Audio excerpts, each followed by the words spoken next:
Good morning. Igagawin nga pala kayo na sakyan. Magkakabit ako ng brake cylinder na assembly ito. Kasi tagas na siya. Papalitan to. Ayun, ito babaklas nito. Ito yun siya. Yan, dito ako magbabaklas ngayon. Kasi basang-basa na. Kasi pa kailangan palitan mo ng buo. Kasi delikado. Andito yung buhay natin. Kailangan bago. Huwag na natin re-repairin. Mura naman lang ito. At pakita ko sa inyo kung paano pagkabit baklas. Yan, itong brake cylinder yung papalitan nyo ngayon kasi tagas na yung langis. Ay, brake fluid. Ayan o. Basa na. Ayan o. Sumuka na. Ayan, nauubos yung brake fluid dun sa reservoir. So, papalitan ko yun ng bago. Ito yung papalit ko. Yan. Bago assembly na. Para sure.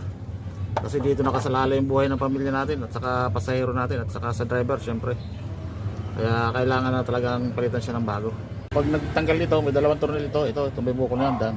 Dalawa. 12mm yan. Tanggalin nyo lang dito sa likod. Dito yan. Ayan o. Yan. Yan lang magtanggal. Pag nagtanggal ako nito, hindi ko na tinatanggal yung ayan o. Tanggal na kagad o. Diba? Yan. Ito yung papalitan natin kasi tagas na. Ayan o. Delikado. Yun, nakabit ko na yung brake cylinder. Tingnan lang magtanggal. Thank you for watching.